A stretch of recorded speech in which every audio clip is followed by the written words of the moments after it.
Hey, welcome guys. Welcome to another chill and sculpt. Dr. Trauma Kid, welcome. I really like starting with this kind of head. I don't know if I downloaded it somewhere. I think it's this kind of demo head here inside of ZBrush. I just changed it a little bit for my liking. And then I'm just loading it as a tool to start from. Again, like this is like a free sculpting session. I just want to have fun. And but I have this like one like very rough idea. I want to sculpt some kind of bird skull, bird helmet. So normally I have like all my reference images on PureRef on another screen. But so that you guys see what I'm talking about, I will load it into Spotlight. So let's import a texture. I've created like this very simple reference image for myself of like two bird skulls. And they look awful. Why do they look so weird?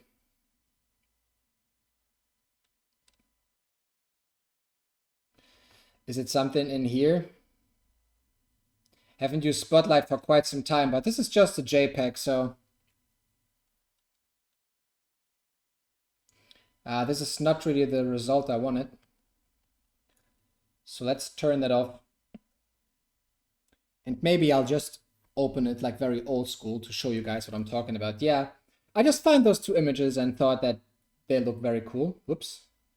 That's something else on my desktop. That's from Rafael Grassetti, I think. He's definitely super awesome. Yeah, that's the image I wanted to load.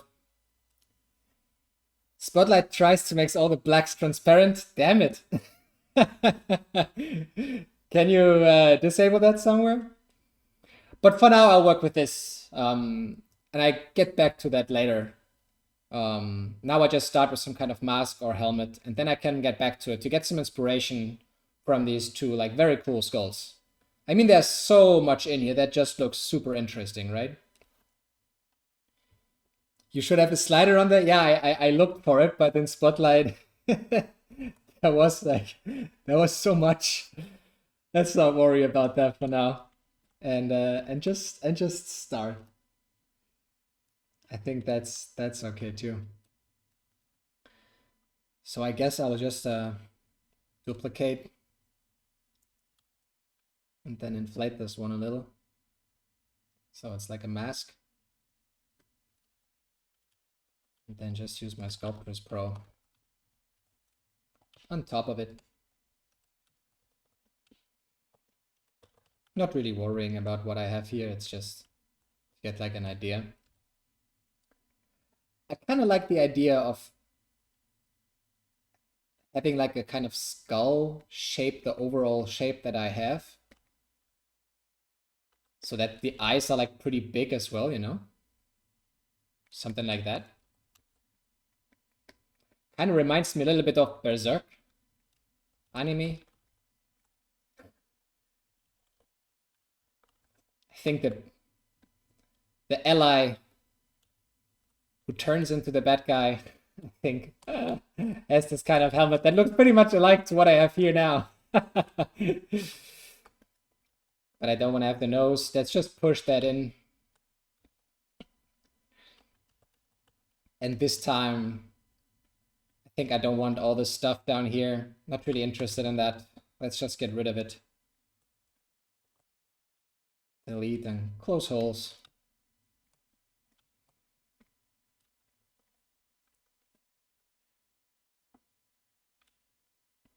The bottom one has a super interesting shape. Yeah, I think so too. Do you know what kind of bird that is? It's a flamingo. I think it's a flamingo. This one here. I also really like this kind of negative space at the top. I will definitely try to build that into the helmet. Yeah, when you know it, it makes sense. All right.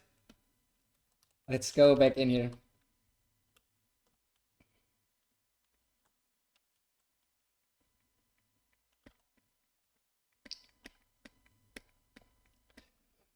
I really I really, really like this kind of first phase of a project, where you like push and pull and try to find interesting shapes.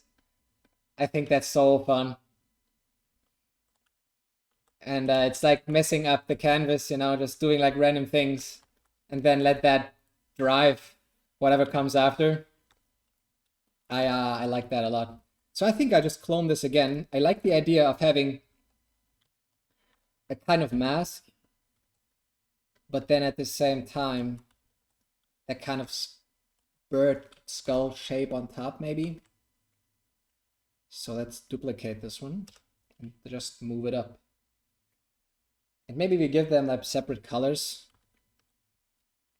This one a little darker. And then the skin again, quite light. Something like that.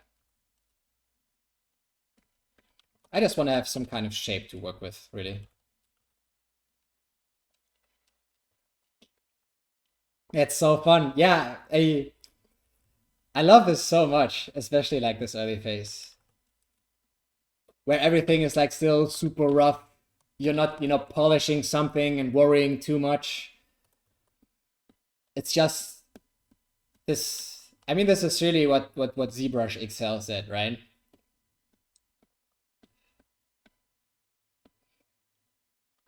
So this will be like the kind of beak, maybe.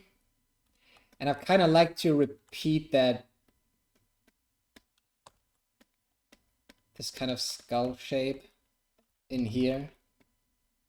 Whoops. I don't know why Clay has RGB turned on default. It's kind of weird.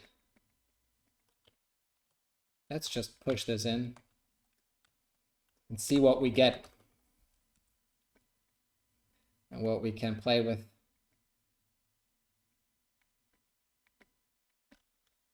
This is already quite interesting. And, you know, I'm not really interested in sculpting like a realistic bird or anything. I just want to look at stuff and take some inspiration from it. This is that's the cool thing about art, right? You can just be inspired and don't have to do like something extremely realistic here. It's just about this kind of push and pull and just having fun. I kind of imagine it like, you know, like chilling with Bob Ross, you know, while he's painting, you're just there with him, having some like enjoying some good vibes.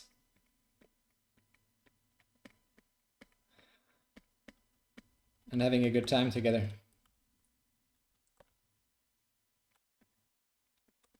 Hey, I like that. I like having some of this kind of organic shape.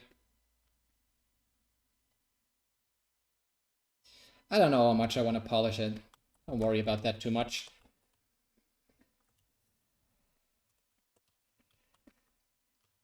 So this still looks like too much of a skull on top of a head. So maybe we move this forward. And I also like the idea that it kind of has this very, like a very simple silhouette, actually. Maybe we can let me append a cylinder here. Sometimes I really like, you know, putting these like kind of circles behind my renders for like focus and whatnot, but I want to use it like for the composition itself, I think. Doesn't have to be perfect. Let me see. Brush C modeler and then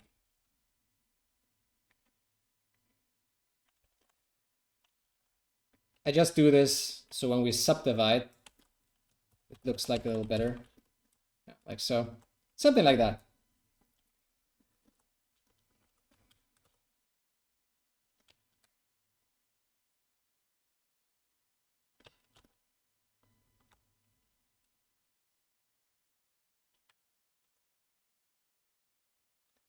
Maybe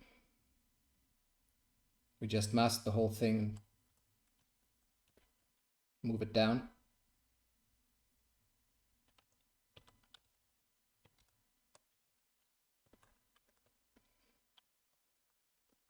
And I kind of like the idea that this kind of helmet sits inside, as if there was like a radius drawn, you know?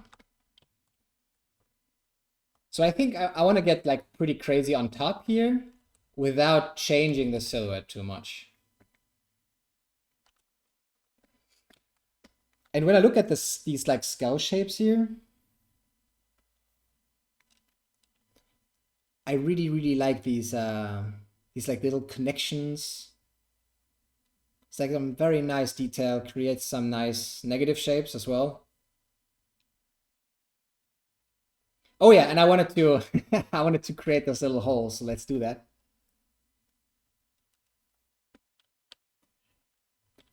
Let's just do it and then worry about how we're gonna make this look good or anything like that later. So yeah, let's just push this together and create a hole right here. So I think I just masked this area. Control W to give it like its own polygroup, and then we just get rid of the polygroup. Delete hidden. And then there's this line of cool bridging tool, curve bridge here. And I really like to use like a groups loops. Just smoothens out the kind of edge I have here. And I feel like I get better results when I use the bridge tool with like shift pressed. I think it's also better if I don't have symmetry activated. And then it connects those two. Nice. And then we turn symmetry back on. Whoops. I don't want to Dynamesh here. Just want to get rid of the mask.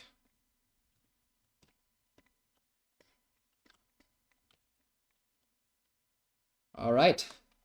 Here we go. So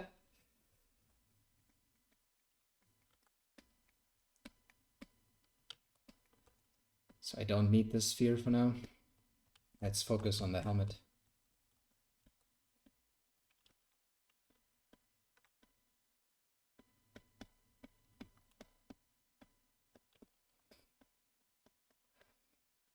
Again, no real plan. I really like just, you know, pushing and pulling and then kind of seeing to what connects, to what feels interesting. And then I just kind of follow my gut. When I do like these open sessions, I enjoy the fact that I don't have a design brief or like a particular goal here. It's just the pleasure of it. As a kid, I loved playing with Legos, and this is basically what it feels like. It's just getting completely absorbed in it. Spending hours and hours. And this is what I'm telling people from my mentorship program right now. It's so important that when you start that you get the hours in. Find something that you really enjoy sculpting. Payito! Welcome. What program is this? This is ZBrush. It's a sculpting program. So in 3D, I think you have three main ways to create stuff. One is polygon-based modeling. One is CAD-based modeling, which is basically like based on math and formulas. And then you have sculpting. You also have polys. Polygons are like these little faces you have here. All these little triangles are polygons, but you don't really worry about these when you're sculpting. It's more about pushing and pulling, about manipulating light. And this is why sculpting is so fun. And a good way to start 3D probably. Because then you have like the fun part first, and then later on you worry about the technicalities.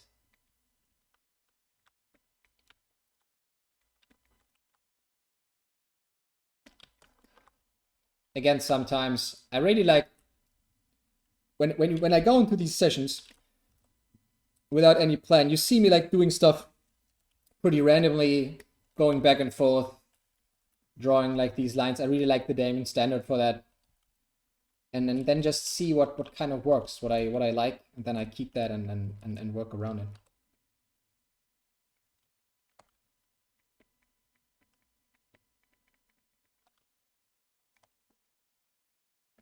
Why does it look so good already? Well, I think it's the same with drawing. When you see somebody draw, then they're able to draw something like really nice with just a few lines. And you think like, oh my God, that's so cool. That's so easy, right? But it's not. That person probably spent a huge amount of time drawing. And this is why your drawing becomes more and more accurate, and you have more and more control over what you do. And it's the same in 3D.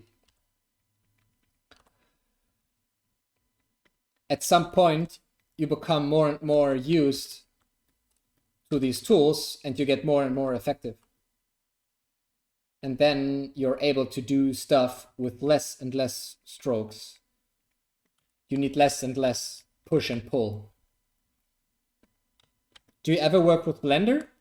No. I mean, if I would start again now, new, from zero, I'd probably start with Blender because it's free. But when I was studying, Cinema4D was for free. You got like your student license. So I was using Cinema4D right off the start. And the first company I worked for also worked with Cinema4D, so this is just what I'm good at, what feels good for me. And then at some point I learned ZBrush. It was personal interest. I really liked it. I also started that during my studies, but it was just for myself. It was not required in my curriculum or anything. I just taught it to myself because I really liked it. I was really like interested in it. Blue back. Welcome.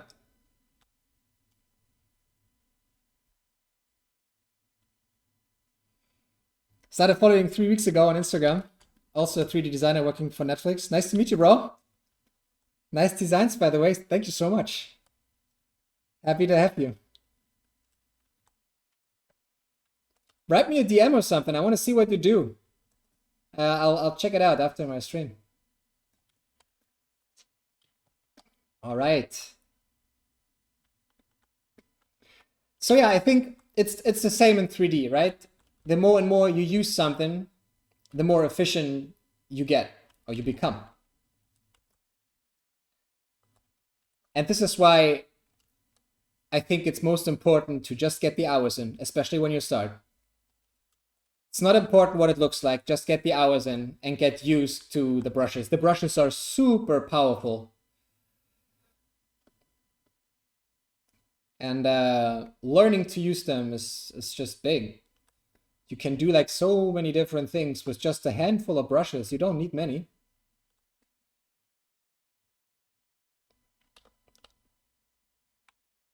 It's the same when you draw like traditionally. There are like some pens that are like very, very cool. You know, they feel a little different while drawing. It's the same here. Most of the brushes I use have like, you know, several ways to go about it, several ways to use them. And the easiest way to like get used to that is to just sculpt a lot. And I remember when I started, I did so many creatures. I loved creature sculpting. I enjoyed that because a creature is a creature. It doesn't have to be realistic. It doesn't have to work. It doesn't have to be like a good design. I mean, it can have, but it was very forgiving. You know, it looked kind of cool, and it felt very rewarding. Is what I'm trying to say. It's important that you find something where you can just go on. If the first thing you're trying to sculpt is a human face, yeah, good luck. It will probably be like quite frustrating. But when you start drawing, you probably don't start drawing human anatomy. You draw stuff that's easy. And you should do the same in 3D. Kroby, welcome.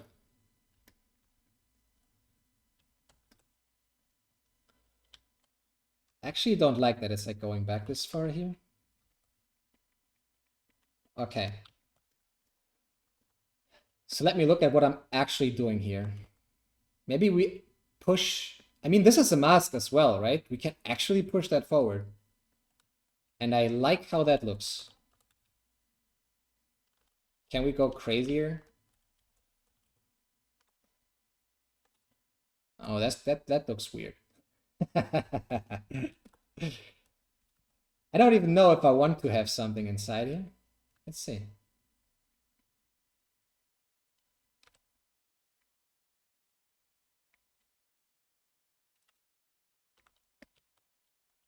Could be like very creepy if you actually have some kind of eye in here. Not a real eye, but just a sculpted circle that stares at you or something. Looks super cool. Thank you.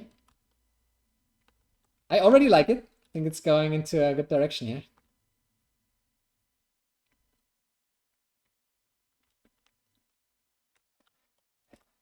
Yeah, this looks already creepy.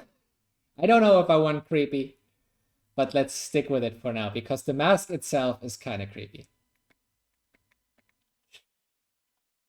Which render do you use? I use Octane. I really like how it feels.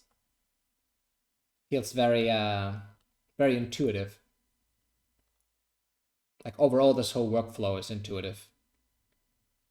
I still remember rendering and then waiting, pressing the render button and then waiting hours only to figure out that you did like so many mistakes. So I really love rendering and seeing immediately what you do. It's amazing.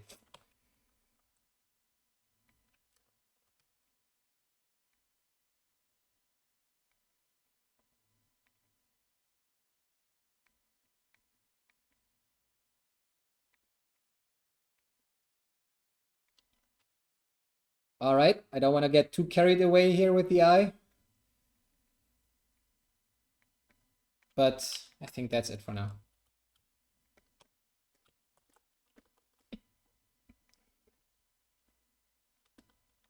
Maybe little horns. I will not do horns because I want to have this kind of composition later on when I'm rendering, I think.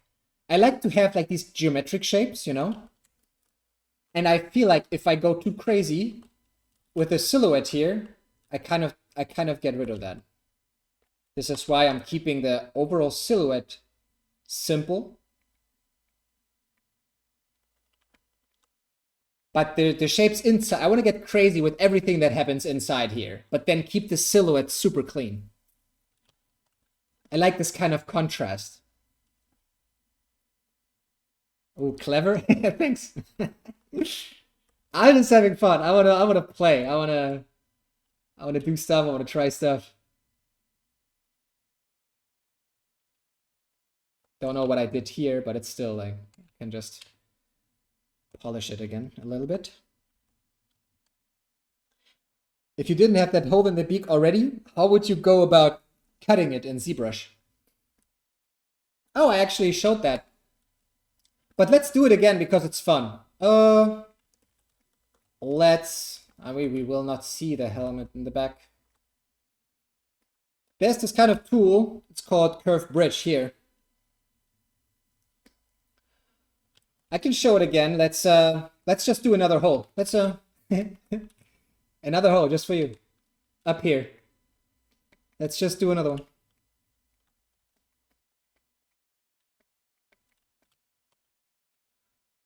So I mask that area and give it a poly group with Control W.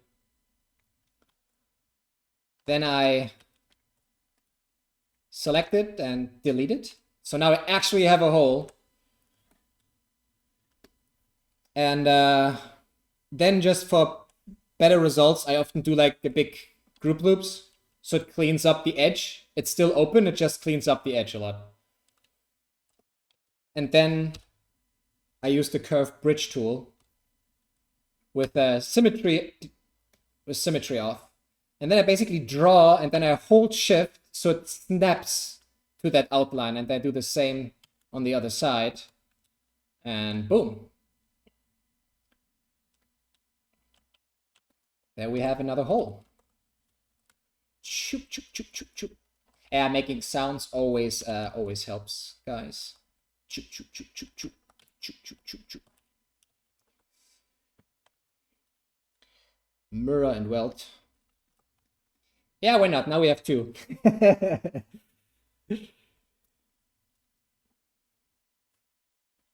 That helps me a lot. Thank you. You're very welcome. Thanks for the bits, man. I just become like an affiliate like a month or two ago, so I have to learn about all this Twitch stuff. I don't know how all that works, but I think bits are like for the channel itself, right?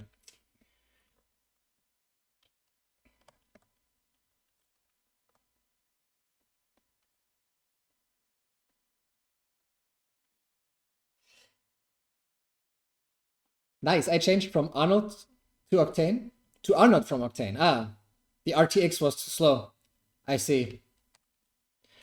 Yeah, I always had like NVIDIA graphic cards, so that works best. I think it works best with CUDA cores, right? I don't know how Octane... I think Octane did not work with RTX cards for a very long time. So it makes a lot of sense that it's, yeah, maybe not working as intended, or it's not as fast. Because it's quite new, I think.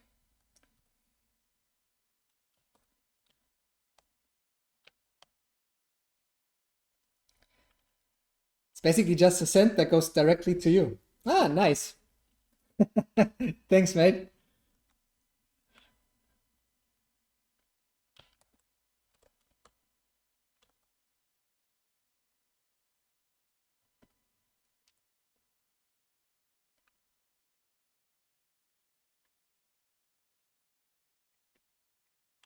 Okay.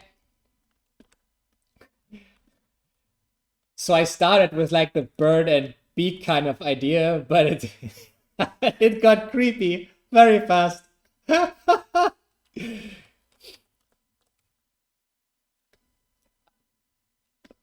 I like it. Why not? Later on I can go back in and actually make this very colorful. Because I'm not a big fan of like dark and like horror stuff, to be honest. I mean, I like when other artists do like cool dark art stuff, but like for me overall, like not watching horror movies or something like that, just not my thing.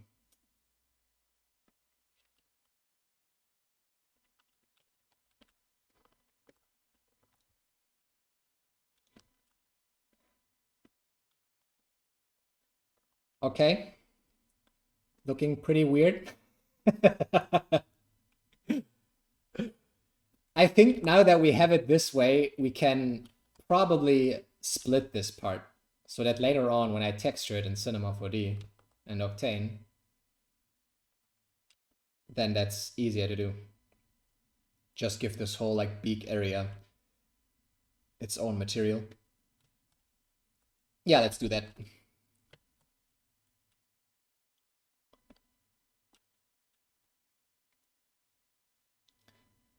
I'm also using ZBrush, but I love that new feature integration with Cinema4D.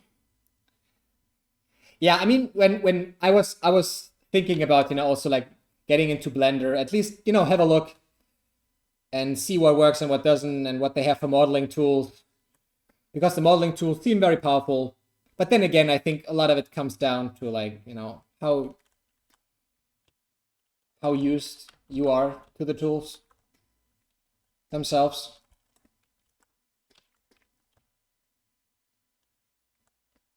So I don't know if it makes sense if I, you know, learn a new software for a couple of months. I'll need to figure out that, you know, it's not that big of a difference because basically all these like 3D packages do overall the same. And for what I do, I didn't feel like I was missing anything. But yeah, now that ZBrush joined Maxon, it's a no-brainer for me to like just stick to Cinema4D and of course ZBrush.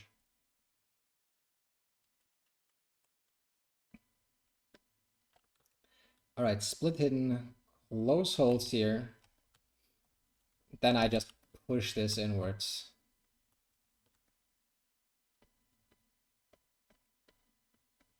Something like that.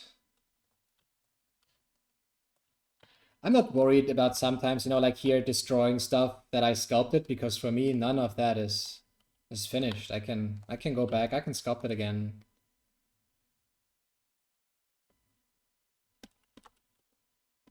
Oh shit, did I delete it? I didn't split it? Ooh!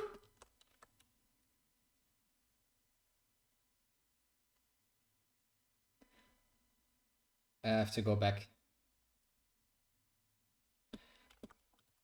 I thought I split it, but it wasn't here.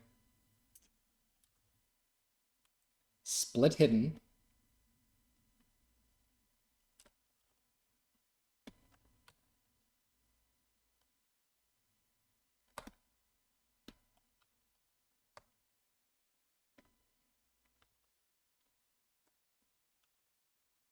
Then close holes. And push this in again.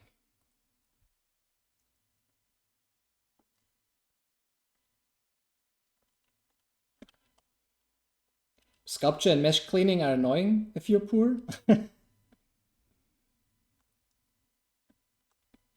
I have not used like sculpting tools in other applications.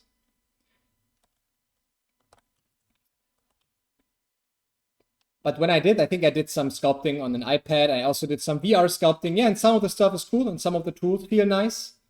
And maybe you can use them here and there as like an addition, but ZBrush, yeah, ZBrush is the industry standard for a reason when it comes to stuff like this. It's just, it's the way the brushes feel and everything.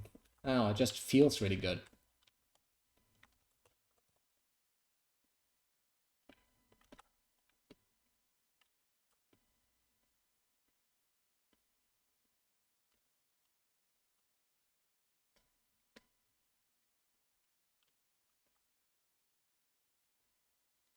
Yeah, I think I'll push this kind of beak shape from the front a little more.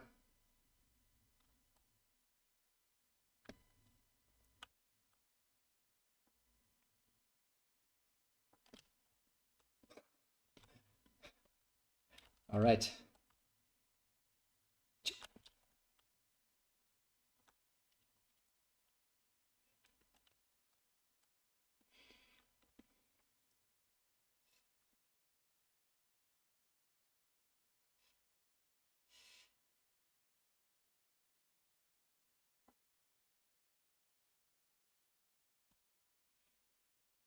Yeah, I think also a lot of it comes down to like interface and what you enjoy. I mean, if you, I mean, in the end, it's up to you what software you use. I think it's perfectly fine to like try different software packages and just see what feels better or where you feel comfortable. Because yeah, like you said, right? For example, here in ZBrush, you have to feel comfortable in this environment. If you don't like it and you always fight the interface or whatever, then this can become very frustrating. And when it becomes frustrating, you're not doing anything.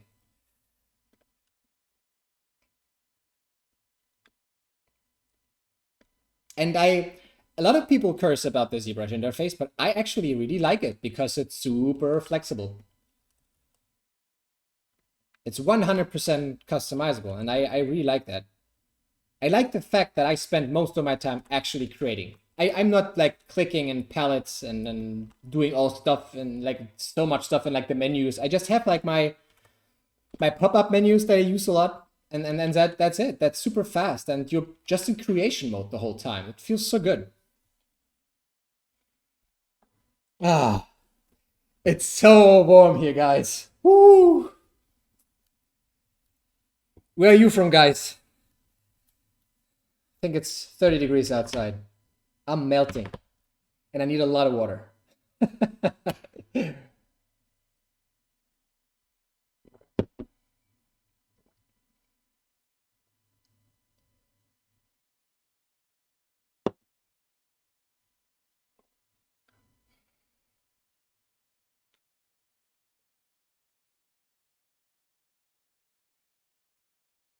Austria, yeah, it should be pretty much the same.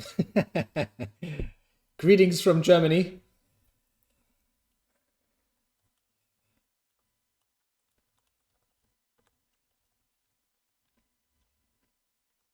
Israel. That sounds like it's hotter there. Spain, 30 degrees. Croatia, nice. 35. I think you won. Oh.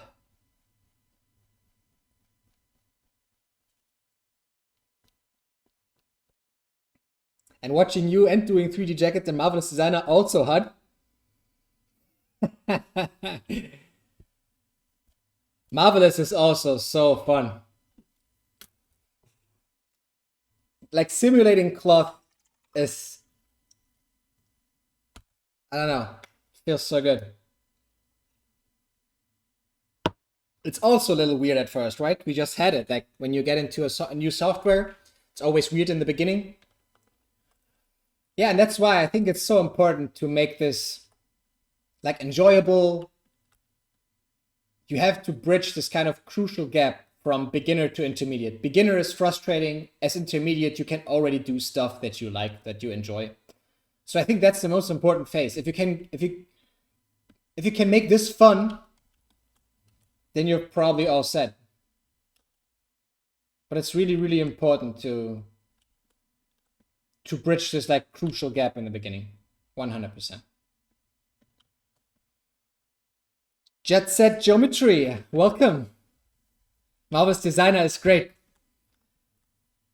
Yeah, maybe like at some point I'll also start a session in Marvelous. And then afterwards we create a character for that, for the clothing. Maybe we could do something like that as well. But I haven't used Marvelous for quite some time. I have to create some like little cheat sheet for shortcuts and all that stuff. It feels very slow right now for me. I mean, I enjoy it, but it's not where I once was, and this can be like a little frustrating. If you don't apply stuff for a long time, you just forget it. It's very, very important to always repeat what you've learned so you actually keep it.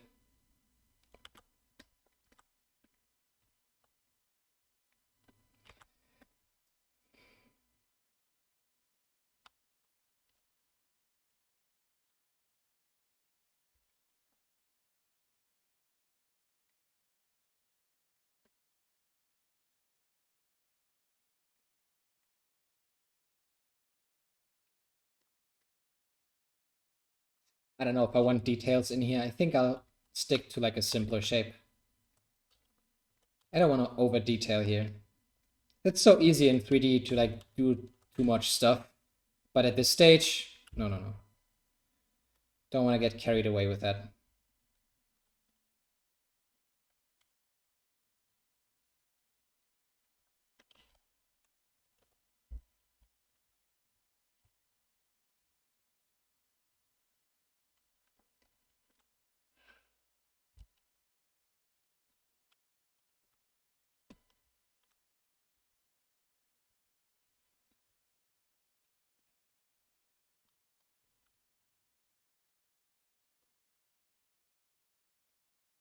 Oh, welcome, Aliona. I didn't see it up until now. Whew, damn, it's so warm. Ah.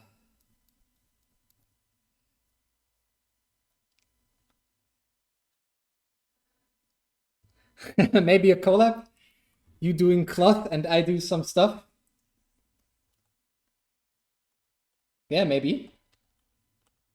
If you create some cool clothing that I could use.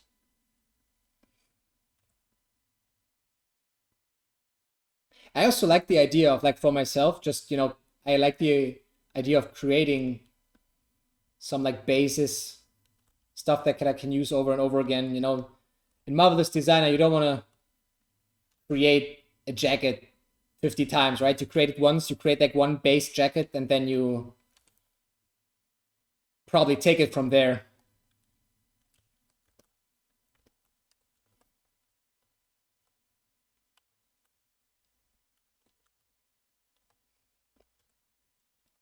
So I want to spend some time, I think, in Marvelous to just create some of these basic shapes or like base setups.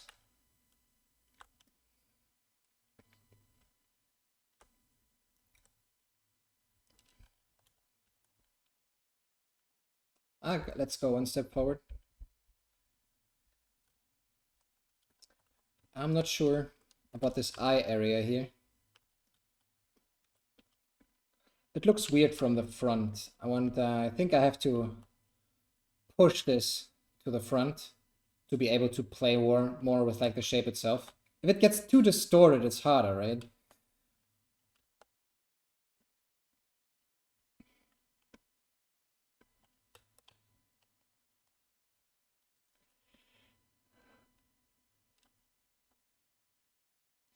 After that to Substance Painter and then Cinema4D and render. I haven't used Substance for quite some time, but definitely get back into that as well. It's also super fun.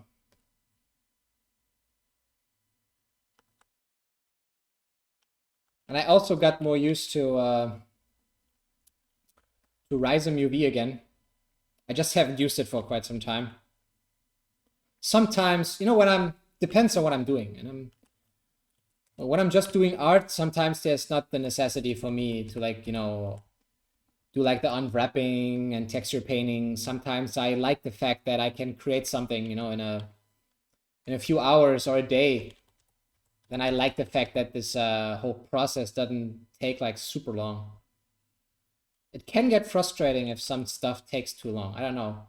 Especially if you've been like in a client project that took like a few months or so. Then I really embrace it when stuff is faster. When it's smaller projects.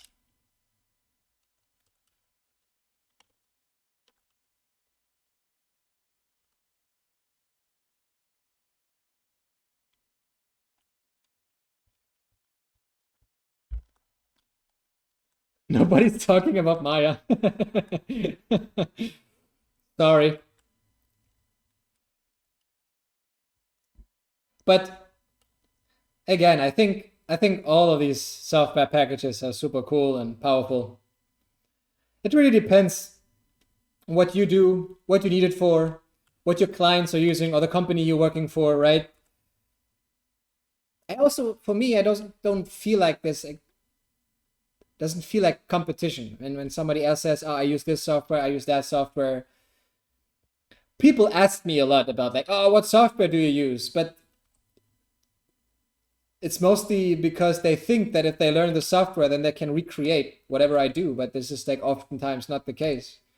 You can do that in any kind of software. It's a lot about design and then the skills you acquire in a software, like the poly modeling or the design language overall, or design principles and whatnot. There's so much to learn. All programs are amazing if you know how to use it. Yeah, exactly. Hey, I'm a Maya user here. I got you. See, we already have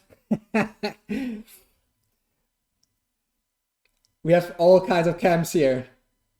We have the ZBrush cam, the Cinema4D cam. We have the Blender group. Maya people.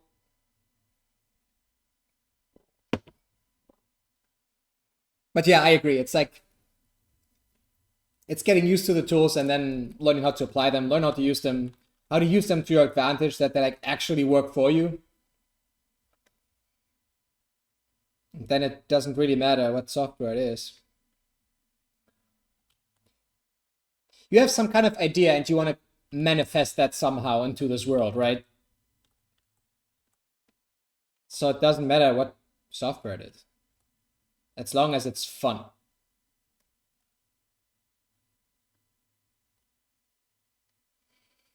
But yeah, I also like Cinema4D for its like cool interface and the fact that stuff works so well together. Yeah, sure. I have my personal preferences.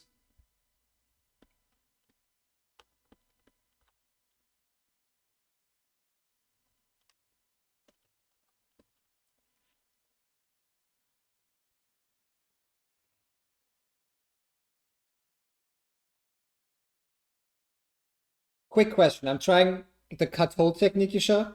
How did you get the curve bridge to snap to the edge loop? With shift.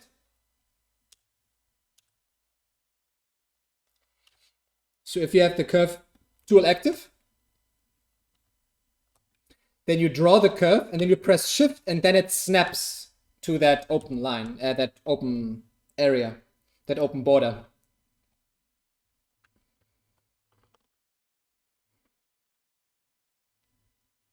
Hey, you're welcome. I do this as well. I watch other people stream and then I just sculpt myself. I just like it. It's like hanging out with people, seeing what they do, maybe learning a little thing here and there.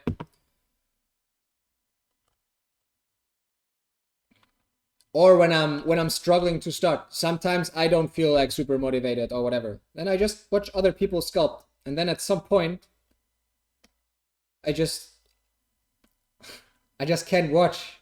I just have to start sculpting.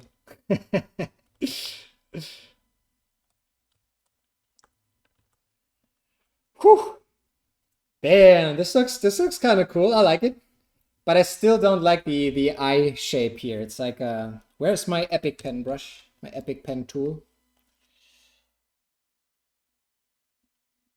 It's crazy how many little tricks there are in ZBrush. Yeah, I mean, I've been using ZBrush for quite some time, but I know there's a lot of stuff I've never touched.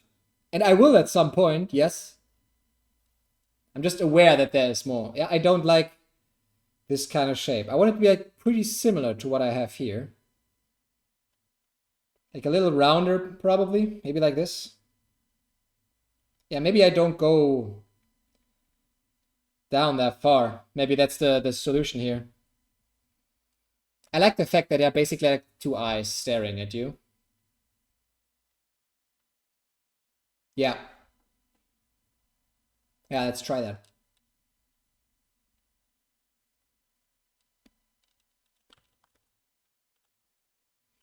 So I'll mask that area and just push this like upwards.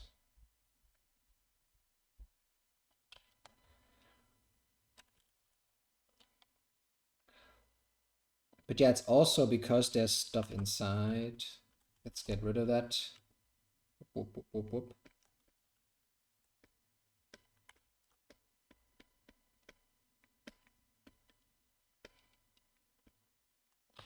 Maybe create a little edge here on purpose. Because that's where her face ends. Okay, something like that.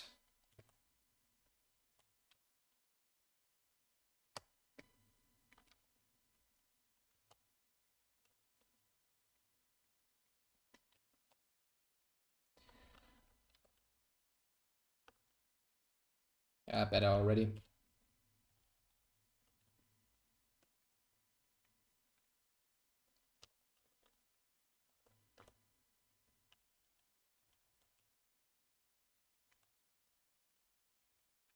Yeah, that will also look very different later on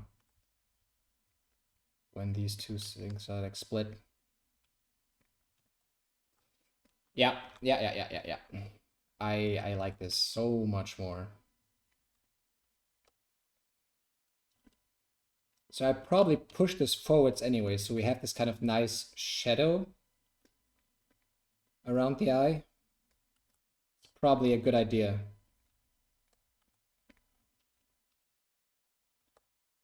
Let's just cut in here.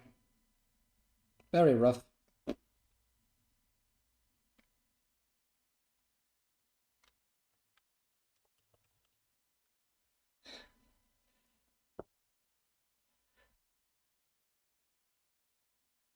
Looks like a crow's head to me.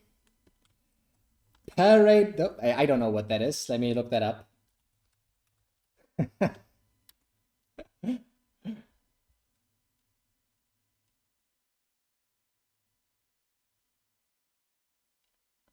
Oh, interesting. Ah, yes.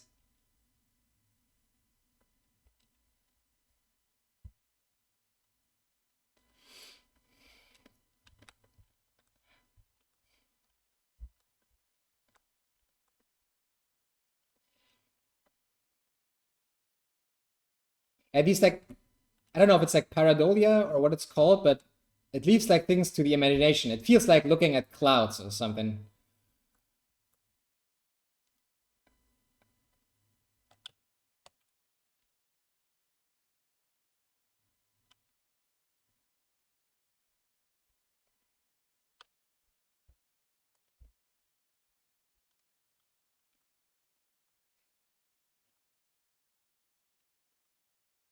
Saparam, welcome. Thanks for your subscription.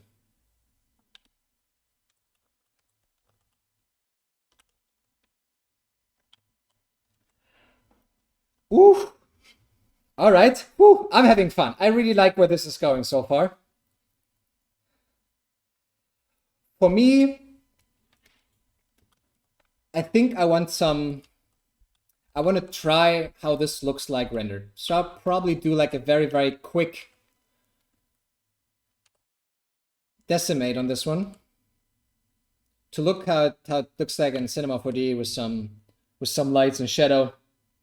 And then maybe I can model something very quickly to see how I'll continue here.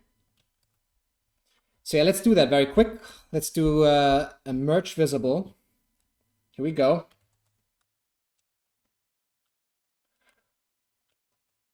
And then decimation master. I still haven't upgraded. I can probably upgrade or update ZBrush and Cinema4D. I'm always afraid to update my versions because I'm afraid that something doesn't work anymore, or that I'm looking for like features that have been there before but now they're not anymore, or icons have changed, or then all of a sudden I'm searching for stuff. I'm always a little afraid to update. Okay, the decimate the current. Cool. And let's use GoZ and see what it looks like in Cinema 4D. Yeah, I'm still on R25 as well. Oh, I need more water. Damn. Oh. Ah. R25 bros. Yes. Okay. So let's see.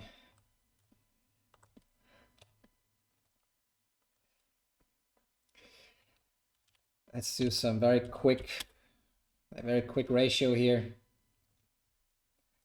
Then hit render. All right. Just a very quick HDRI to get an idea.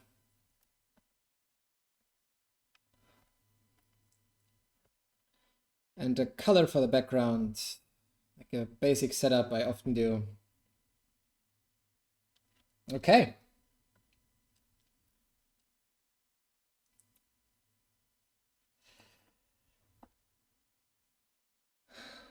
You better update ZBrush sooner or later. Oh, really?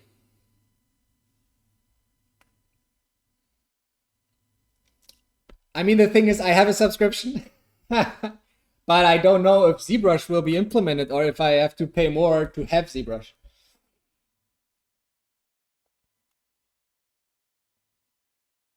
Yeah, I'll see how I do it. Let's see how it goes. I will switch to my single screen setup so you guys see what I'm doing here.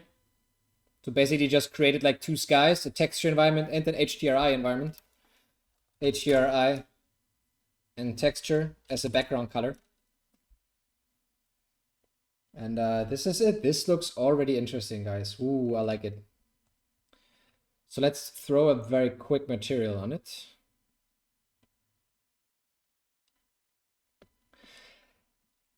I don't know if this is some kind of bug that I'm having recently, that when I put like octane materials on my stuff, it shows black. So I just changed the display color and then just pick a color I like.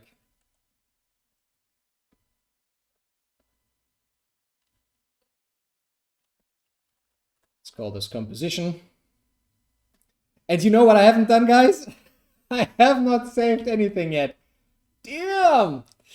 Let me save it very quick. I like to live dangerously. Oh yeah. Base, let's copy that. 2020s, 17th. Okay. Live stream or give it a working title. Bird skull, very creative. Okay, let's just call it skull 01. And the same in Cinema4D. Let's save this as well.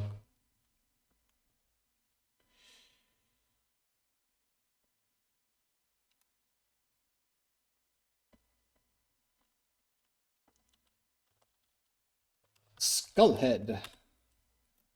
Okay, it's all saved. We're safe.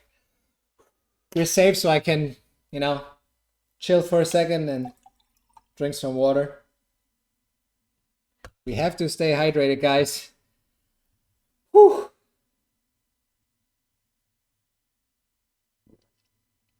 What's the poly count on that model? We are at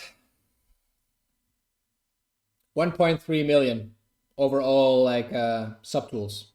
But the decimated version is 245.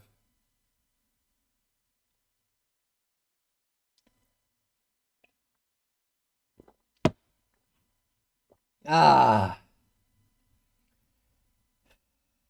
right.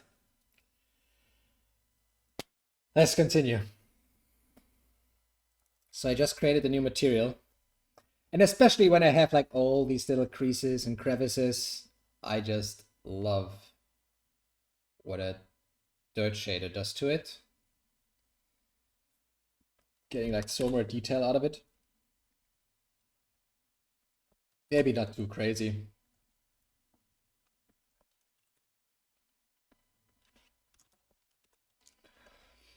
Okay.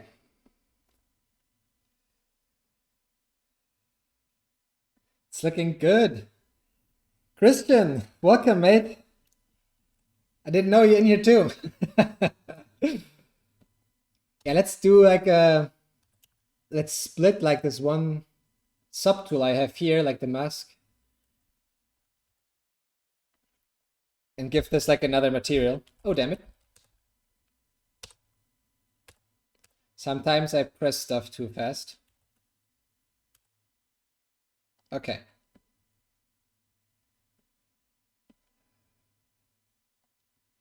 I think this will already look cool when this...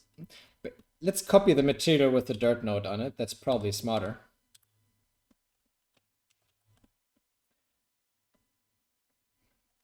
So that's the mask.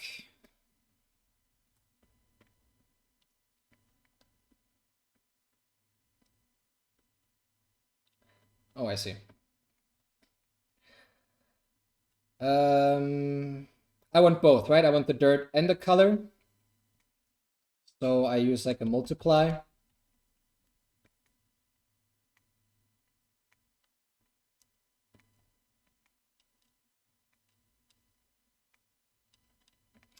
Nice.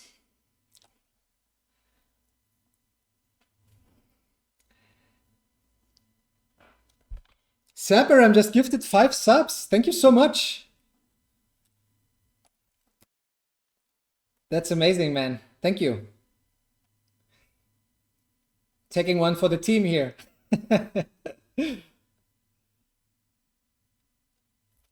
So let's give this some roughness, maybe a little metallic.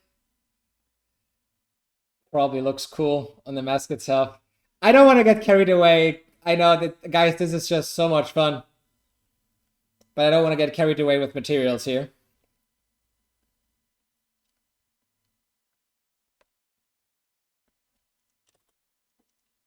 Alright. Das hast du dir verdient. Danke dir.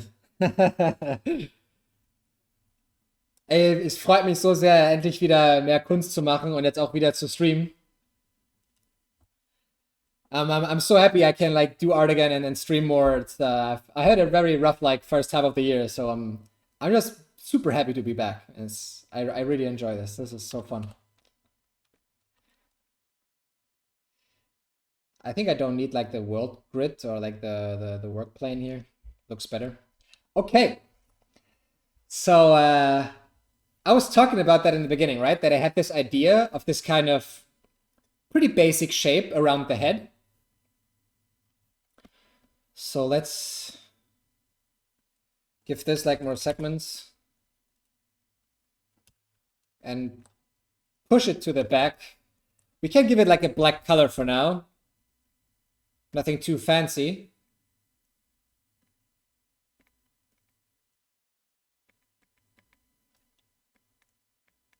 Okay. I also, maybe we should create a camera. A camera from the front. Like a portrait, 80mm lens.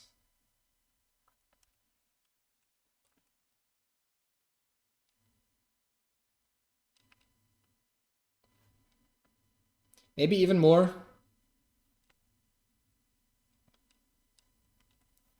Maybe something like that. And then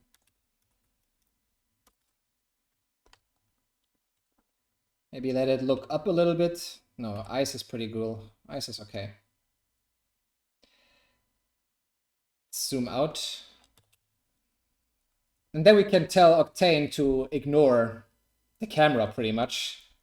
And I really like that because now we can like, you know, just move around here and not worry about our little live viewer here. How long have you been learning 3D and how did you get into it? Welcome, Angitan. I started 3D when I was 14 years old. It was the time of the internet. Everything was still new. And a friend of mine belonged to a family who like always had like the fastest internet first, and he basically downloaded everything. And at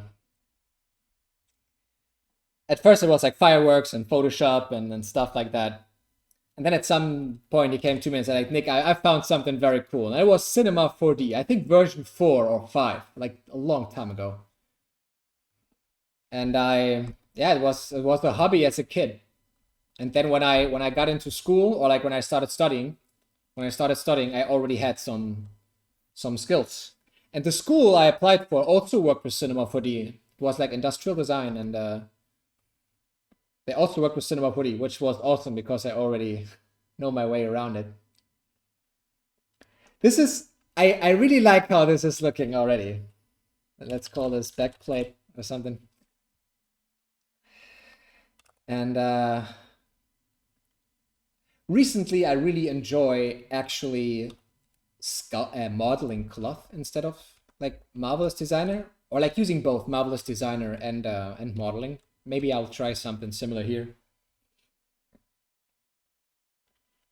But into ZBrush, ZBrush was something I always had my eye on. It just looked so cool. The whole process looked like super enjoyable, and I think I picked it up in my studies when I was studying. Actually, I did a semester abroad in India, and after classes, I went to my room and I started doing ZBrush tutorials. I basically did like all the tutorials they had on their website back then, and yeah, that was super fun. Okay, so let's do something like very, very quick here. Very like simple, low topo stuff. Nothing too fancy. I don't want this to be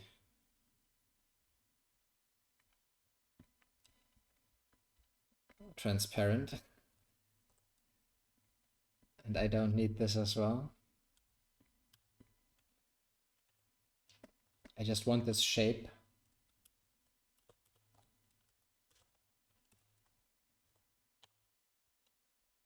And then we put that into a subdivision surface. And now I can play around and just move this freely. And I have to change this view settings because I don't like this isoline editing mode. Okay.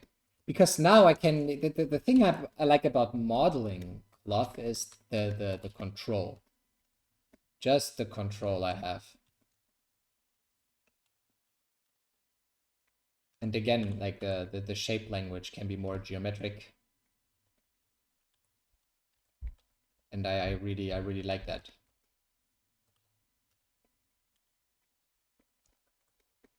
So again, right, this is not how cloth would behave, but I don't care at this point.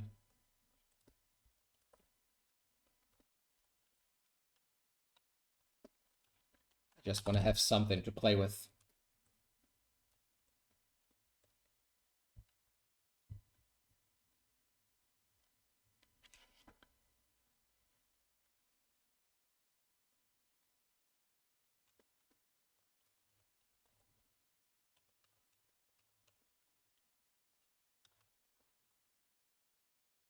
Probably need more subdivisions here to do like something more fun. So I'll just do that very quickly.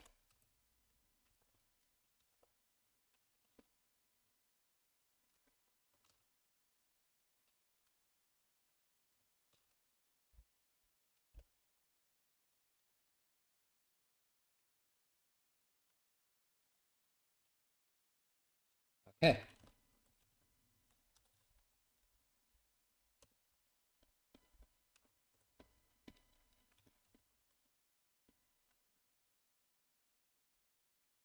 Like I said, I don't want to worry too much. I want to keep this very simple.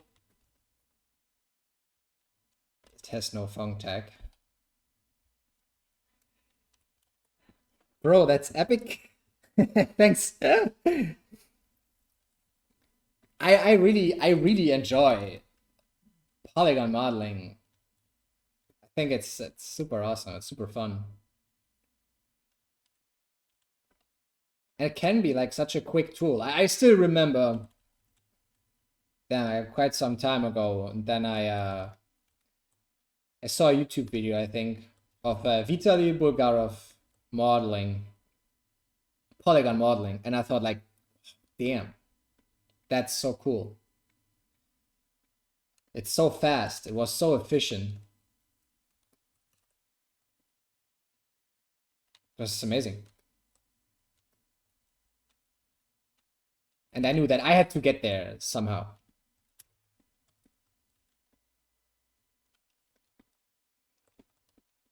Okay. Again, I don't want to get like too much into detail here at this point. I just want to enjoy the fact that this is all like very simple and I can manipulate it like easily. So I will use this and bring it back to ZBrush.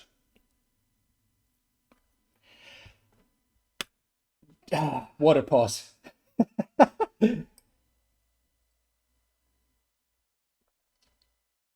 Oh.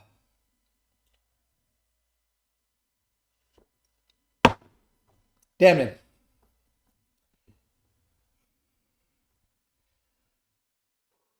Maybe also a pause for a little stretch. You should always stretch, guys. Like this is like a very big concern, right? In like this profession, like to stay healthy. Kind of, I don't know. I actually have like a standing desk.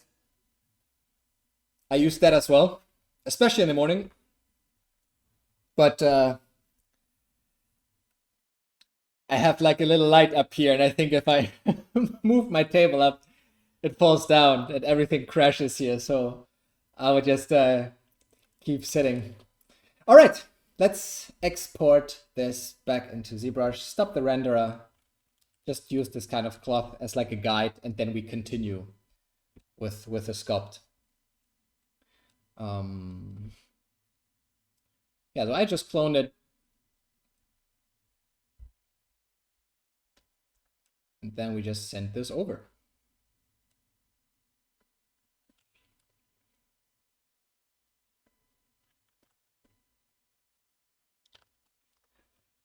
Okay. Whoop. I don't know if there's like a clever way to always import it with like this 180 degrees by default. If anyone knows, please tell me.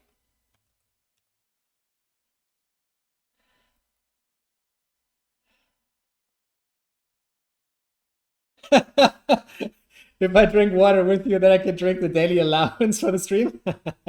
I drink a lot of water. It's always been like that. Even in school, like people laughed at me because I was the kid who had like these like huge bottle of water, and I always drank it. I never had issues like drinking enough water. And I'm sweating. If you look at my face, it's like I'm basically sweating by just sculpting.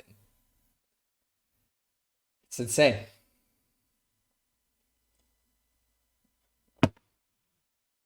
Whew. Okay. So yes, there is no back. Never turn your scalp like 180 degrees. I should make a compilation with all my scalps and then just being like, ah, shit. Okay. I will just duplicate the mask here just to have something to work with.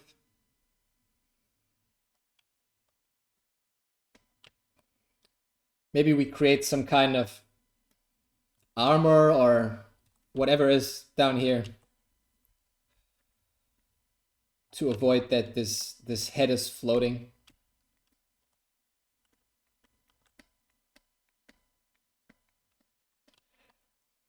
Welcome to the club, bro.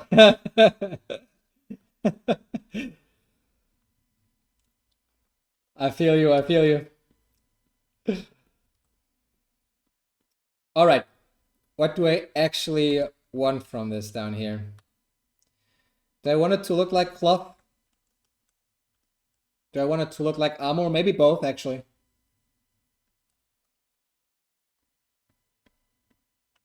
Maybe both.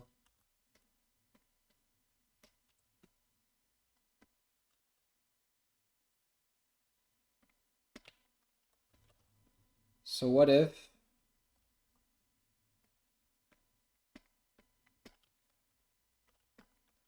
this will be cloth and then there is something down here. Maybe it's a cape or something. Very simple. Let's get rid of symmetry. To sculpt cloth like very fast, very quick and dirty.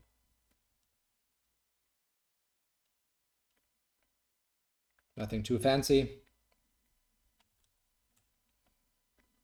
Maybe just push this inward actually. Whoops.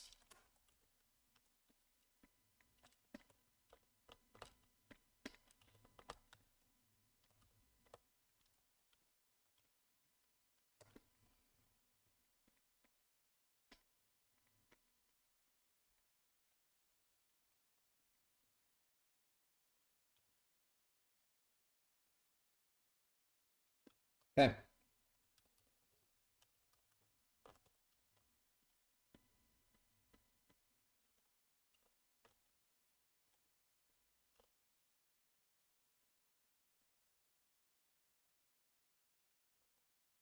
I will model this later, like cleaner in Cinema4D probably. This is like very quick and dirty. Okay.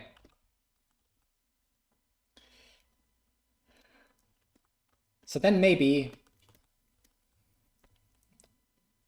I don't know. I feel like if we put too much detail here, people look here, but we don't really want to make people look here, right? This is just, this area could become too important if something is happening here. Can we make something happen here? I think so. Maybe from her mask, something that's holding the mask, something that's... I mean, let me try something.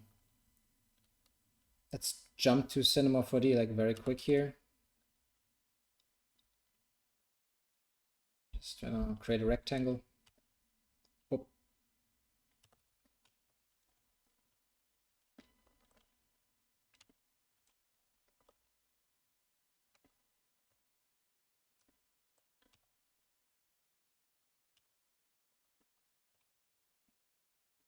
So let's where is it? Where is the chamfer? I should have it on a hotkey, I guess.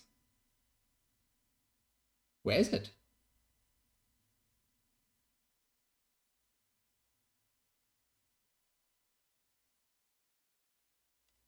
There it is. And it has no hotkey.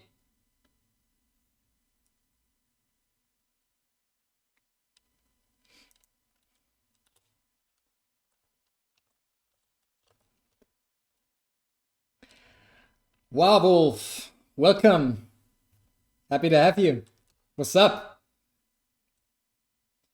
Welcome to Sweating and Sculpting with Nox.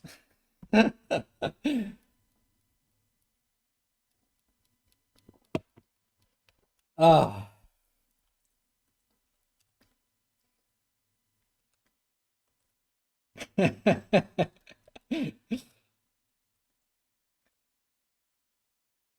Yeah, so I will just use this here very quick. Let's send it over.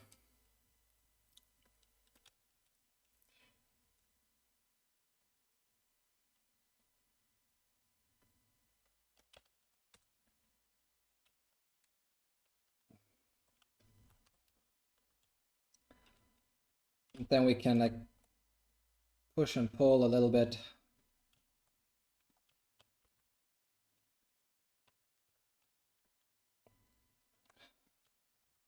Maybe inflate, make one like much bigger or thicker. Maybe off symmetry a little bit. I don't know.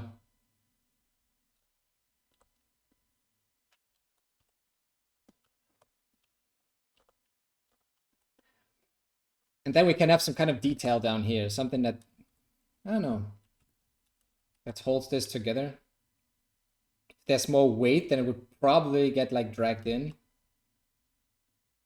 I can redo these ropes or whatever it is later, so I don't focus on how they look like, just to see if the idea is working. Maybe there's another kind of bird shape. So let me, a bird skull. Let me duplicate this, merge down, and who knows, let's scale it down. You know? Something like this. Because the shape is already cool, right? Maybe it could be a brooch or some kind of jewelry. Then we can play with the silhouette more. Make this like a little more intense. Something like that.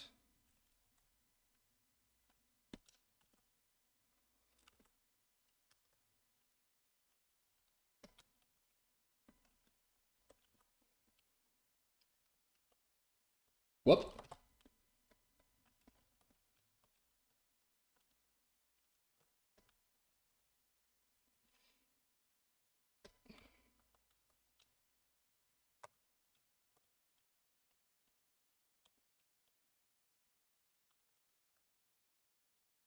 I don't know.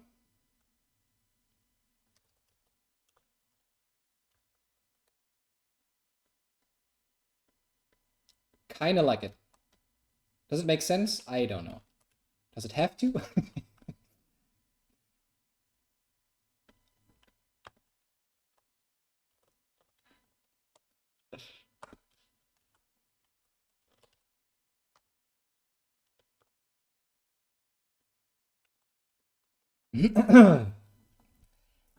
Looks nice. Thanks. I keep it for now.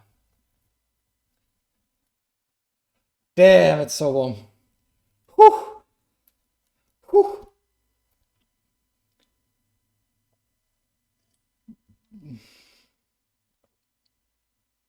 Ah.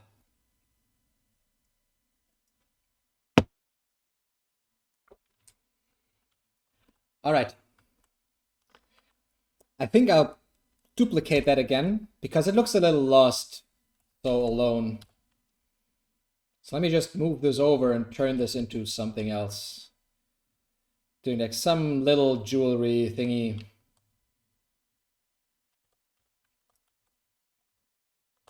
make this much simpler. This is probably something I will model later on in Cinema4D. Maybe it actually is some kind of stone or so. Let's just get in here, polish this a little bit like a little stone. Just very quick. And then we put it on there.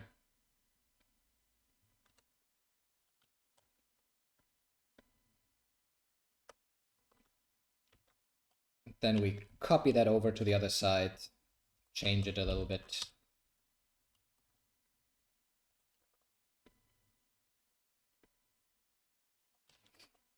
Okay.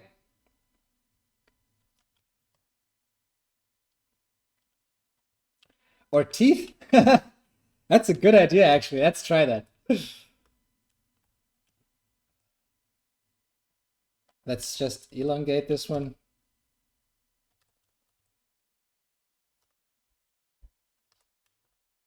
And then inflate it at the top.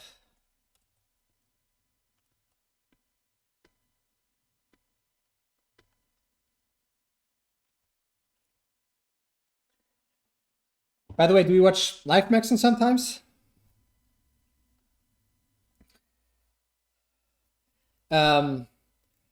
It's on my list. Yeah, some of the stuff I watch, but I haven't watched like the full series. I think it was just a few weeks ago, right? I don't know if you can link a song. I don't know if you can share links here, to be honest. Does that work? I will not play links on stream though. I'll just get rickrolled or something.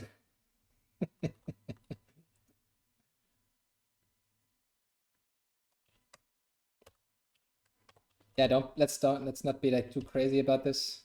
Not get lost with like details, but I like the idea. Maybe down here. I like, you know, copying something, then make like very little changes to it, and then copy it again.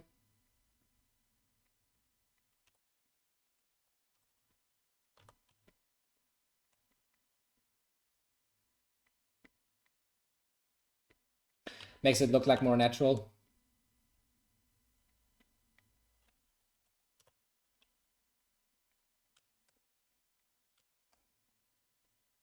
Okay.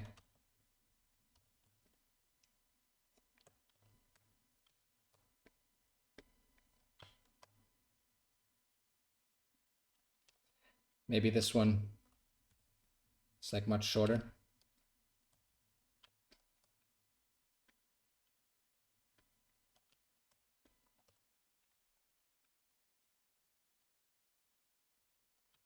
Something like that.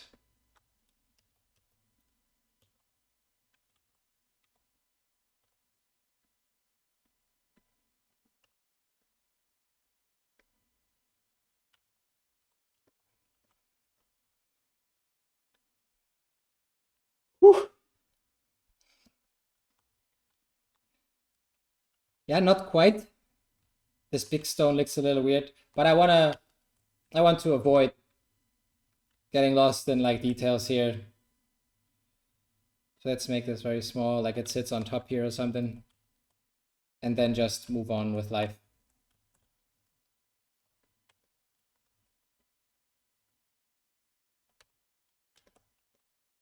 Okay.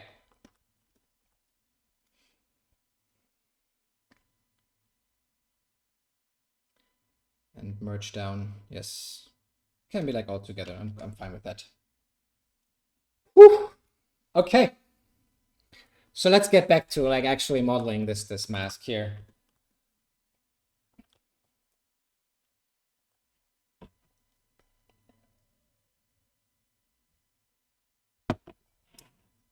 It's already 1.5 hours. I want to try to hit this kind of 2-hour window again. So maybe like another 10 minutes of sculpting. And then we jump into Cinema4D again and see if we can, you know, end this with a nice little render.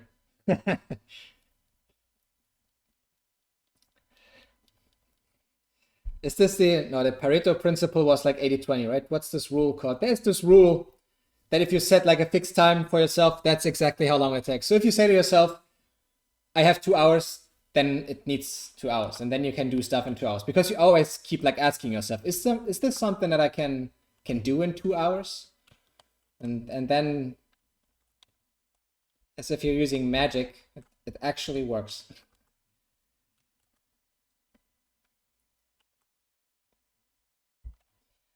Maybe for like this bigger shape, I use like the lazy radius.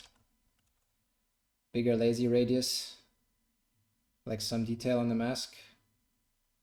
For some like carvings.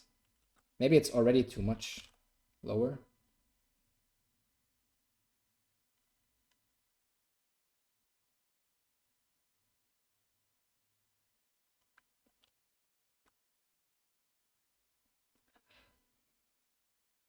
I can see myself actually polymodeling this mask later. And again, I don't want to have like too much detail here.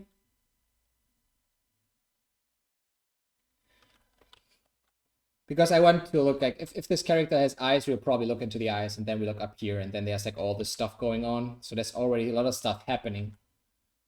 At this point, I'm actually getting like afraid to like over detail stuff.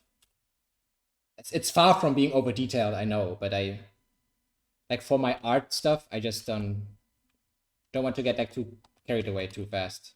I can still add like details and stuff in Cinema4D later on when I'm doing like the composition.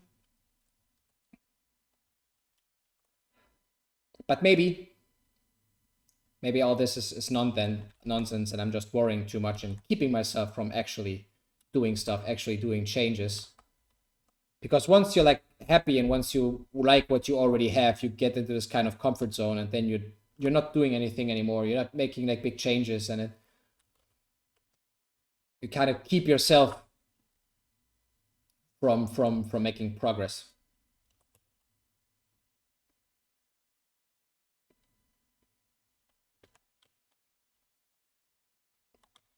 And I'm always trying to like force myself out of that by like making a big change again, or like moving to another object that I'm working on or whatever. Something.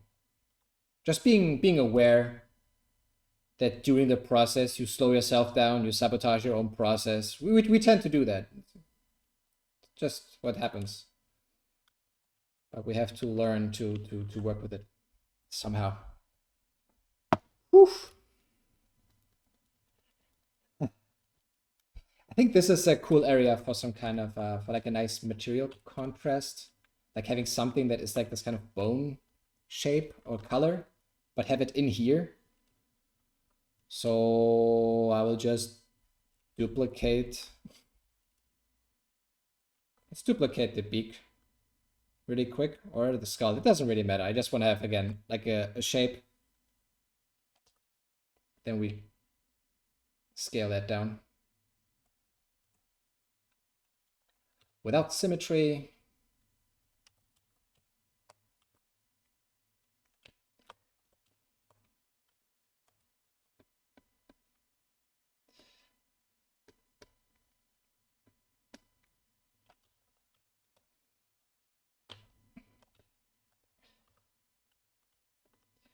So I want to have something there. That's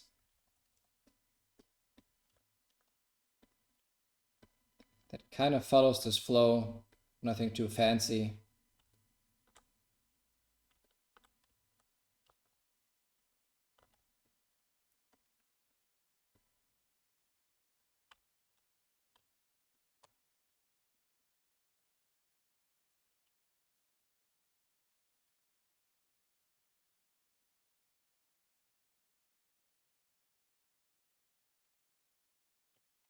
Yeah, I think that's okay for now.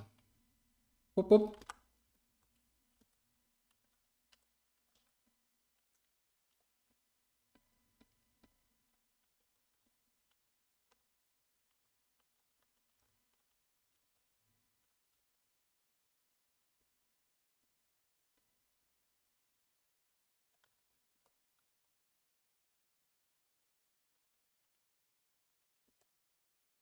Oop. I had Dynamesh still activated. I think I just Dynameshed everything pretty quickly, right? Yes. I don't need that right now.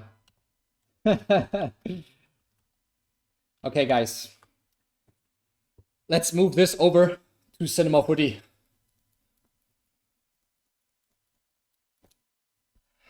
Damn it. I'll just get myself some more water. Be right back. Woo! Okay. Let's push this further. Let's go for some materials and see what we can do composition-wise. So I think I haven't made changes to... let's not worry about it. Let's just send everything over except the cloth. Tapse, love the shaman vibes. Thanks, man. So let's just get rid of this. Probably this, we don't need it. And then we again merge visible.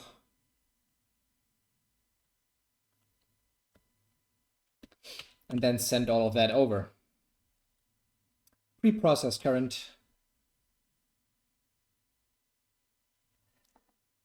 Whew.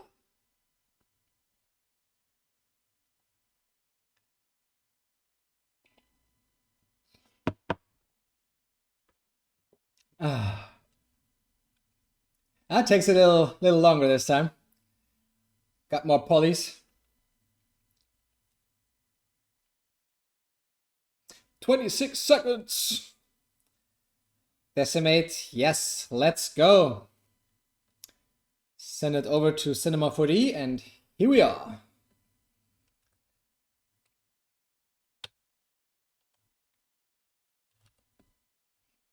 So we don't need this, we don't need this. That was the sculpt, that was the mask. We have new stuff. There was a split parts or split to parts command in Cinema4D, and since the update I can't find it anymore. It's not split, it's not disconnect. It's just using like all the polygon islands. Do I have it here? Separate polygon islands into objects. Yes, I love this one. So I just press it once. And now I have all the objects. Perfect, that's what I wanted.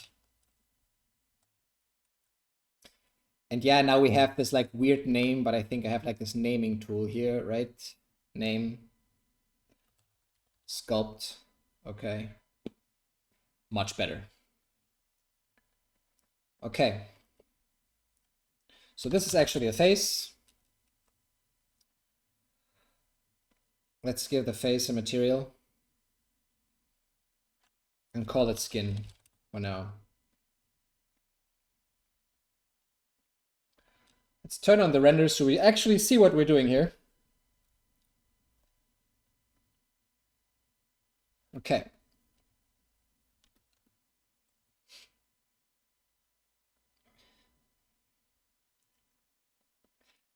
So that was the face. That is the mask. That was like a little darker. Cool. This is the skull. Mask.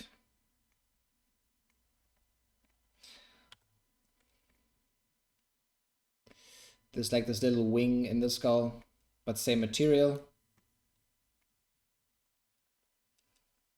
Okay.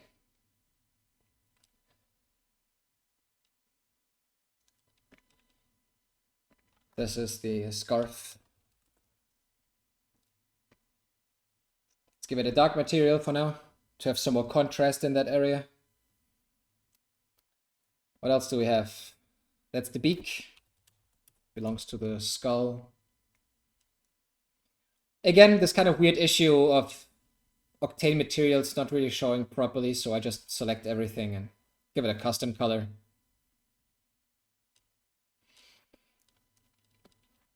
Okay. And save. Save. I already crashed Cinema4D 3 times today.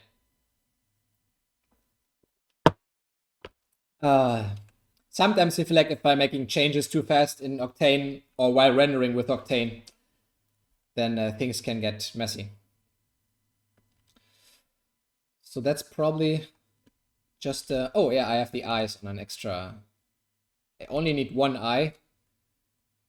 The other one can be in a symmetry object. Let's call this eyes. Okay. And that's the character. The sculpt. We don't need the sculpt folder anymore. It's an empty polygon object. Okay, so the rest we have here is just, let's call it jewelry, whatever. Okay.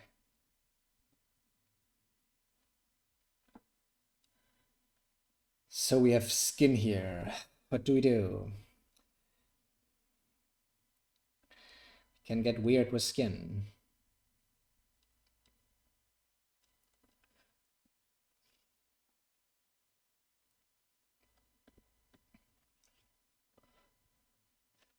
The skin was quite glossy. I actually like the look. So I don't want to make it like too rough, just a little bit. Yeah.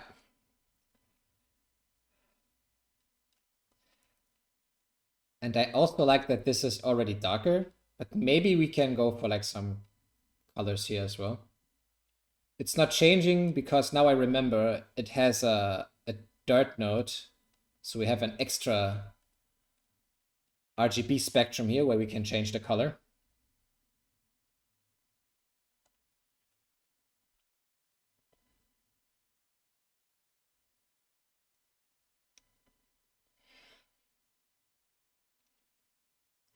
I am not really having like an idea for the color setup here. Just, I mean, of course, I really love like all like blue and yellow orange kind of shades. I can always do a rendering with that. But let's try. Green actually looks pretty cool. With more yellow in it, or very, this is intense. I don't know. I actually like this kind of desaturated dark version. Let's stick with the blue for now. Okay, what about the skull? Let's do the same here. RGB spectrum and put the dirt in the multiply.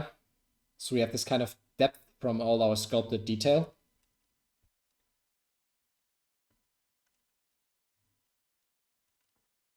Blue wins. Yeah, maybe because the face was already blue, but let's see. We can always go back and change it.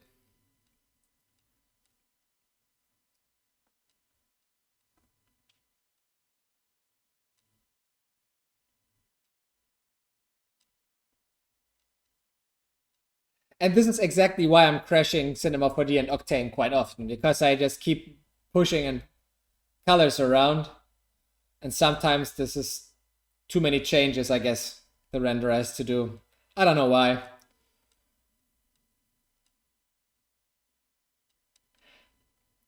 You know what? I actually really like the very bright version. Maybe not much color. Or actually white for now. Let's leave it white for now. I kind of like the fact that it blends with the cloth we've modeled like very quickly. But I don't know if I want that.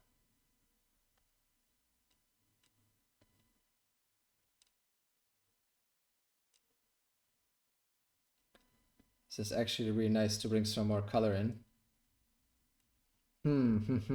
Okay.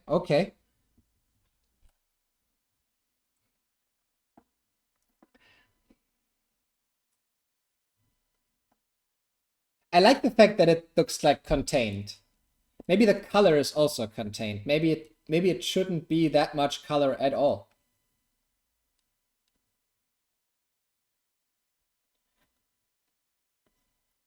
Maybe we have just the face, or just the cloth, or just the skull. Maybe let's try to make it simple.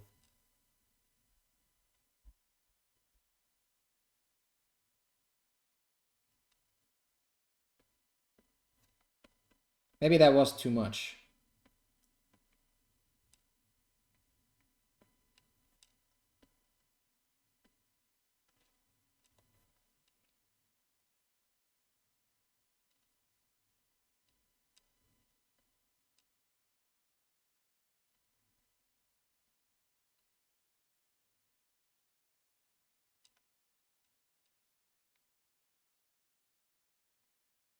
So what about the eyes? Do we actually do eyes? Or is it just like very dark? Could be nice. The expression changes a lot if you actually put like eyes and pupils in. So let's just try this really quickly. How much time do we have? We have 18 more minutes. So I think let's just try it and see what it does. Because what we have here is like a sculpt. It's all like tries.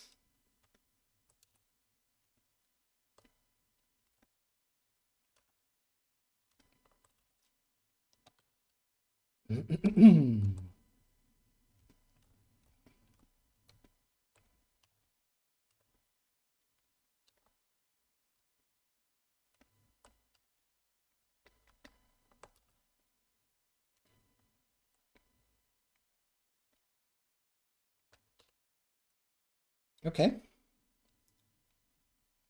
I often eyeball the eye size, to be honest.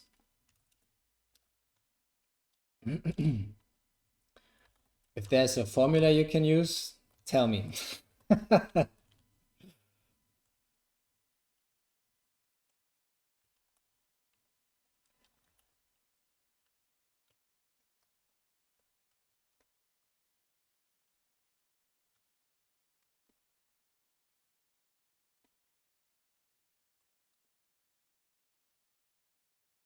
Interesting, interesting.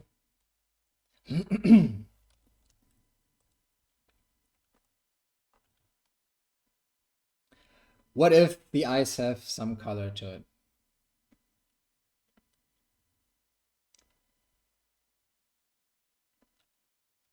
Eyes. Oof. That looks dangerous. What if it's the other way around?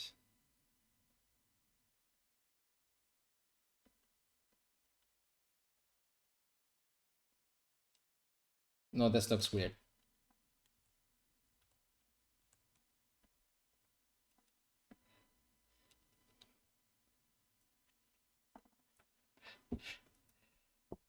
I can send you a lot of eye packs if you need.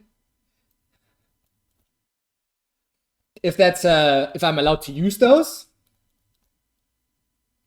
then I'd be interested to have a look and see how they are built. I like to build stuff for myself. I think I learned a lot just by like telling myself that, you know, I just build it from scratch. Build it yourself. Build your own library. I have this kind of mentality of trying to create my own assets.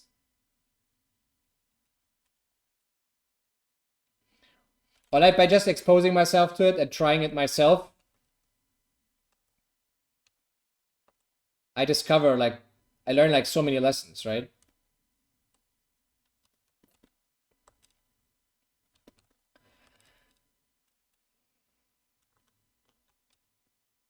So let's put another eye in there.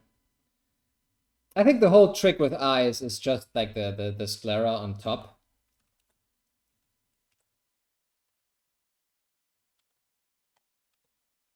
Whoops. Because we need something that reflects the light better.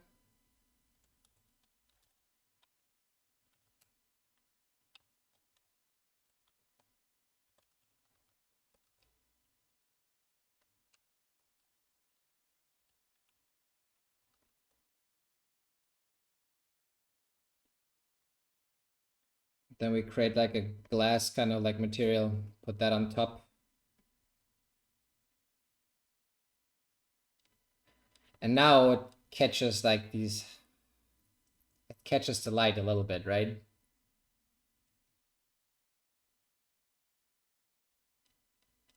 And I have this little reflection on top that makes the eye like look so much better. I think it's called sclera. Okay.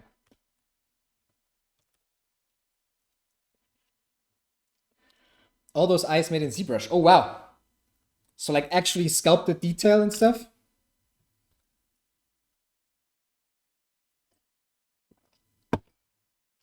Yeah, I can try that.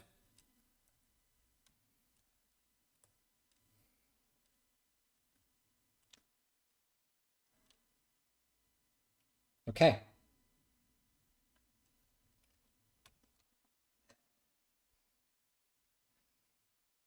I kind of like the fact that the only thing that has color is the cloth and her eyes. That's kind of cool. Let's make this more intense.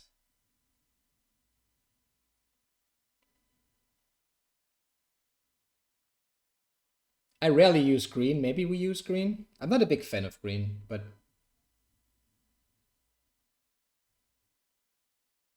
I don't know why. Personal preference.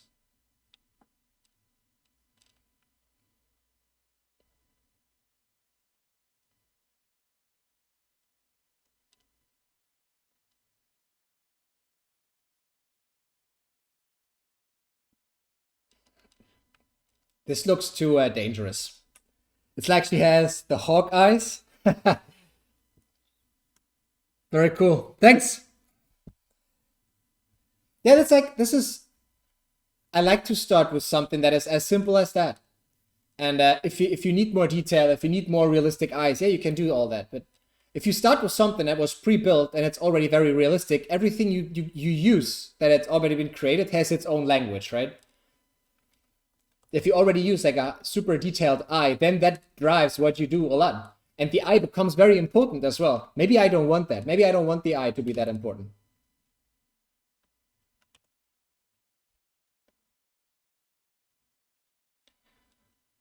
We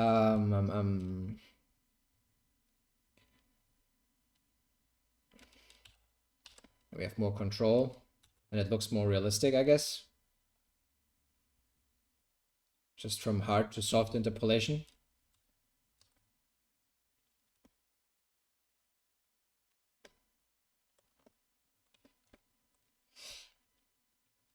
But I'm not a big fan of the red. It looks too aggressive. I like my orange. I don't know.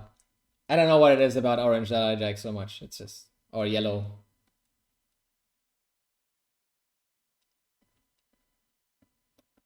Let's keep it simple.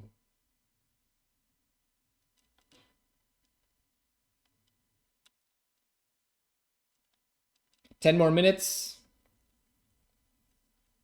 Okay.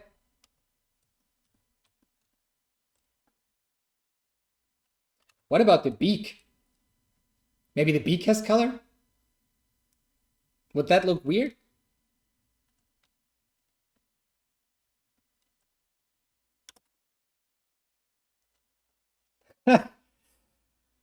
Interesting. It doesn't work here. It grabs too much attention, but I kinda like it. What if it's like some kind of metal material? Of course, that's too shiny. Let's give it some roughness.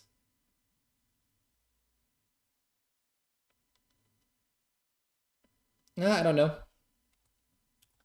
But maybe the beak can be a little bit darker.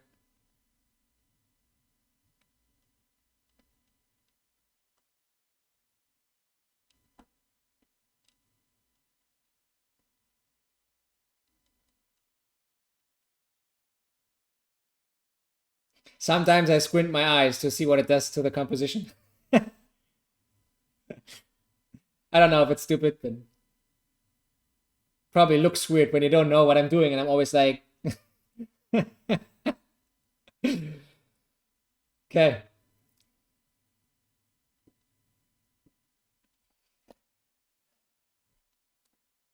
Okay. Let's throw another light in here as well. It's a very, very simple setup. The HDRI is basically just a top light.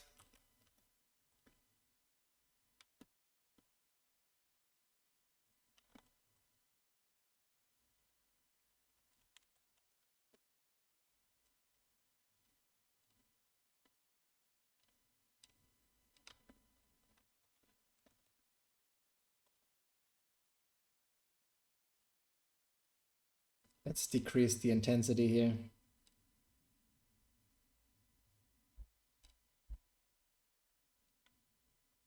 But before fine-tuning stuff like this, probably let's go into the camera and activate the camera again. So it actually sees like all these changes. And especially when doing like very quick and fast renderings, nothing like final or anything. These presets also can work really well to increase like contrast and stuff. This was already like a shot in the dark, but it makes the yellow more intense, which was super important. It is very, very bold on the dark values of the mask. I probably make that brighter again, but it looks cool. And the eyes also get more intense as well. And the light I just put in also helps because now the sclera reflects the light a little better. Maybe I can even position it better. Sometimes I even create an extra light just to have like a nicer reflection. The light doesn't really do anything in the scene. It's just there for the reflection.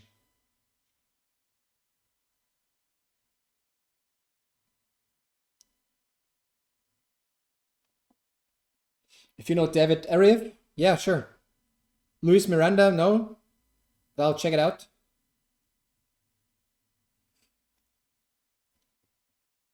He made an animation with one eye. Yeah, man, I'll have a look at it. The thing that is like most important to me is, am I allowed to use it? Is it like downloaded somewhere? There are like different regulations on like stuff and downloads and whatnot, and I just want to be on the safe side. I don't want to use anything that was stolen or anything. I think if you want, if you really like something somebody has created, and then you should support them, you know, and buy it.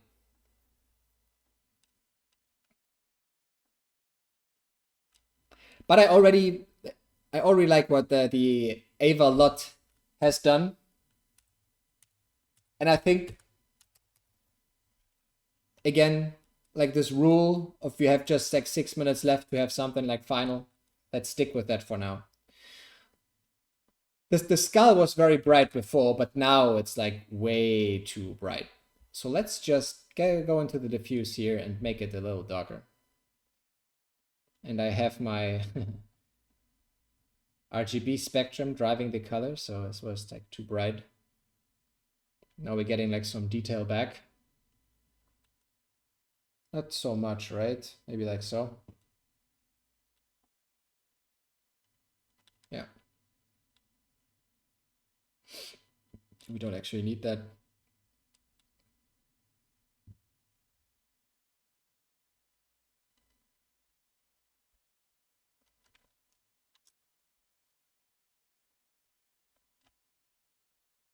Okay, but we definitely have to brighten the value of the mask because this has become like too dark. But I think then it's okay, and it probably look good.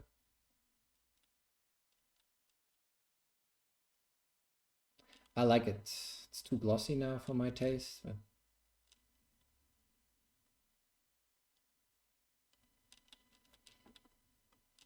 yeah, something like this.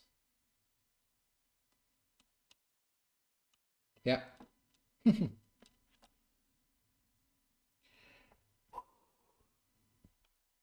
Oh, I can already see myself like coming back to this because I think it's I really like this sculpt already.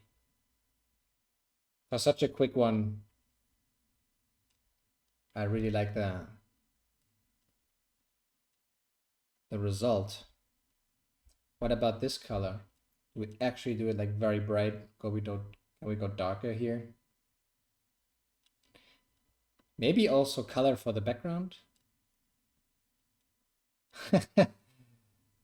I'll experiment with that later. That could be that. Actually, that could be good.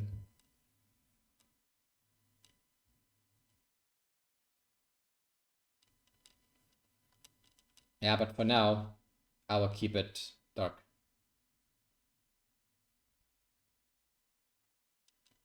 20, 25. Oop. Okay.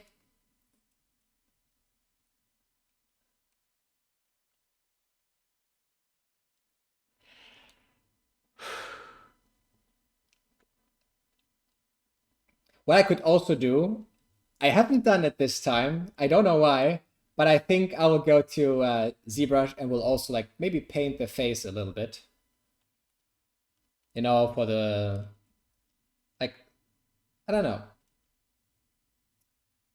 There's definitely so much more that I want to do, but I really like this setup. I'm happy. Whoo! Let's save. Very important. Ah, was a really fun session, guys. Thank you guys so much.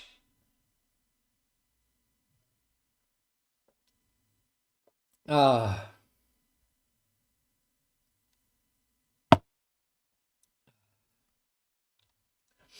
So yeah, I'll end it here. Let's call it a day. And I definitely need a break. I need to get out. Maybe take a nice walk or something. Looks amazing, bro. Thank you so much. Whew. Yeah. I'll take some time off now. And yeah, see you guys next week. I'll really try to stick to the schedule of streaming like once per week on Wednesday. So see you guys. Have a nice day. Was really a pleasure. I had a lot of fun. And see you next week. Thank you for the stream. You're very welcome. Thank you. Epic stream. Nice to meet you, bro. Nice to meet you too, man. Was really cool. Peace out.